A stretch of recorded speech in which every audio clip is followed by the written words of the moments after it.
guys, we're here at Halloween Horror Nights at Universal Studios Hollywood 2014. So we're going to take a little bit of a walk around the park. We're going to follow the outline that we kind of set forth in our visual guide that hopefully has helped some of you out in terms of a way to approach the park. Lines are a huge thing here at Universal Studios for Horror Nights, so it's really important to have a strategy and stick with it going in. It makes all the difference between doing everything and doing almost nothing. So we're going to start down with the lower lot all the way out to the Metro lot, starting out with AVP. That's Alien vs. Predator, The Walking Dead End of the Line, The Walking Dead Scare Zone, and as well as From Dusk Till Dawn. We're going to kind of give an overview of everything from start to finish and then make our way out of the park and kind of wrap up this 2014 experience for you. So let's go take a look around. All right, so we're going to approach this the same way as we approach just the park in general. And so starting out the whole kind of analysis of Halloween Horror Nights, we shoot all the way down here to the Metro lot. And so basically you can get the early access, get in 6:30, make your way down there. Really important this year because those are the three busiest of the mazes. We've got AVP, Aliens vs. Predator, we've got Walking Dead with Terminus End of the Line, and then we've got From Dusk Till Dawn, all extremely popular. As of now, on this Saturday night that we're recording this, it's about a 2-hour, 20-minute wait for Aliens, so it's crazy down there.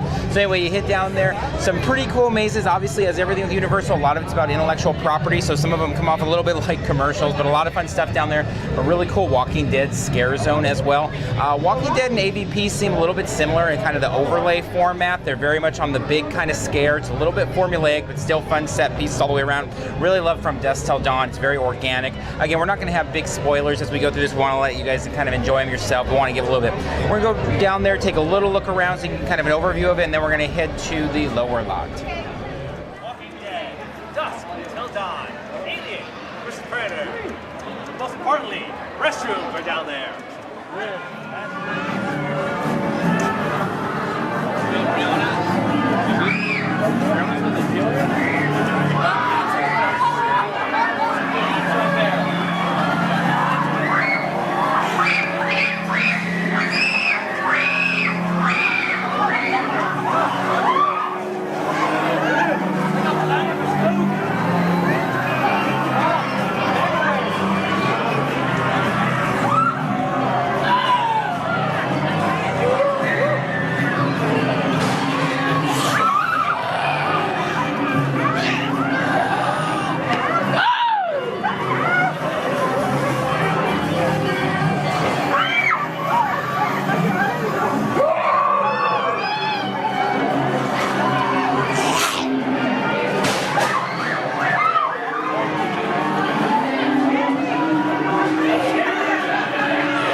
as a woman to be sexy and very powerful. Those powers of seduction will all get explained and grounded in the mythology that's more complicated than you expect. Which one is this one?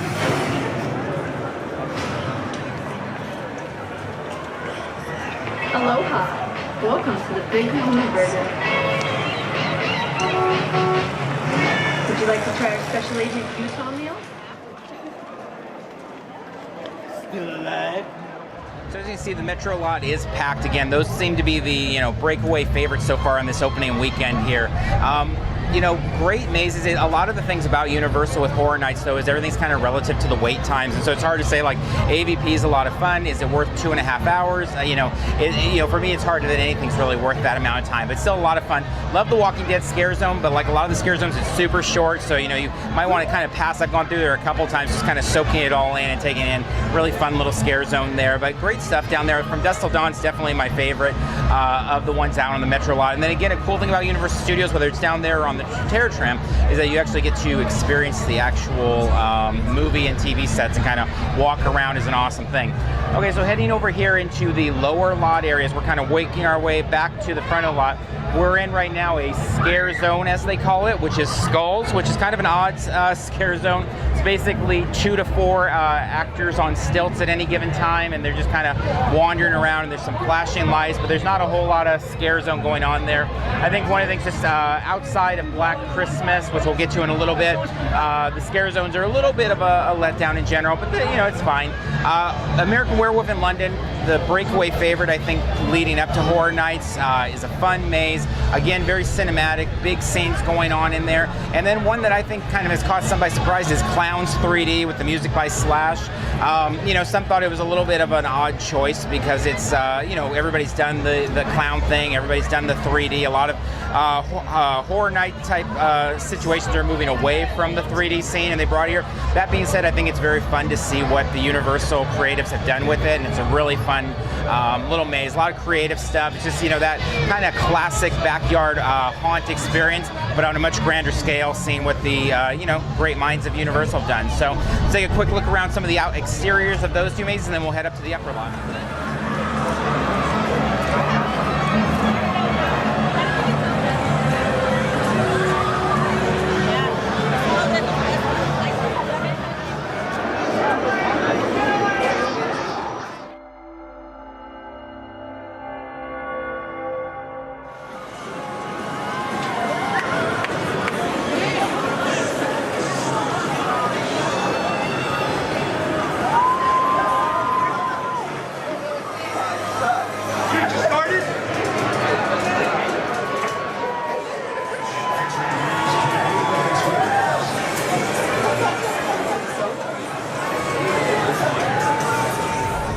So making our way back up the upper lot now, we come over to the Terror Tram, which is normally the studio tour.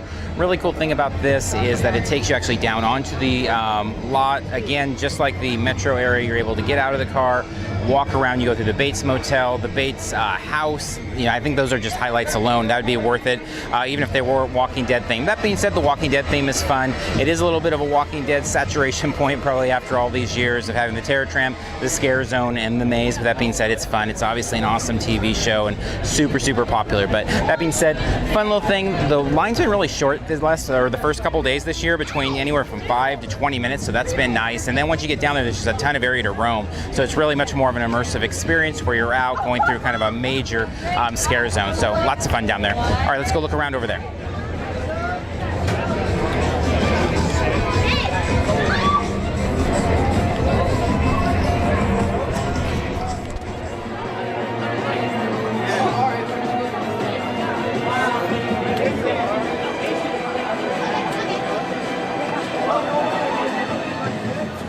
Have turned into a thriving community. But all hope of creating a permanent home inside the prison had been dashed by threats both internal and external.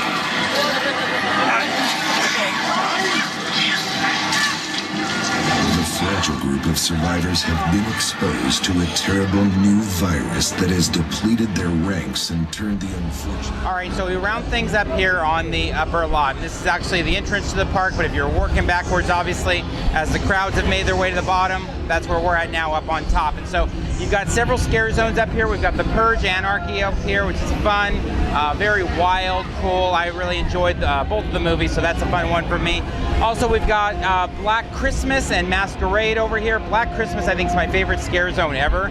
So pretty impressive, that one. It's a decent size, you know, it's a good sized street there. And I don't know, it's just a cool mix of kind of that dark Christmas feel. Then Masquerade, a little bit weaker, but still fun nonetheless. Also on top of that, we've got two mazes up here. We've got Face Off, and then we've got Dracula Untold. Both of them obviously tying into TV series. I think both of them got a little bit of a hard time from what I've seen people tweeting and putting on Facebook and stuff like that. I enjoy them both. I don't think either one of them are that bad. In fact, I really enjoyed Face Off quite a bit. I think it being in House of Horrors really adds a lot to it, so a fun one. So let's take a little bit of a look around the footage here, and then we'll wrap this thing up. And over have been authorized for use during the purge. All other weapons ready from the purge and shall not be harmed. Commencing at this hour.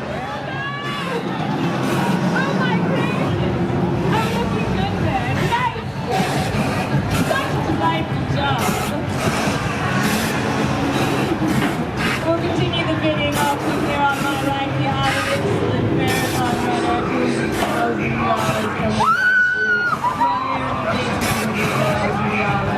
Going once. That woman's hair is on fire! Run!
Horror Nights. We had a really good time.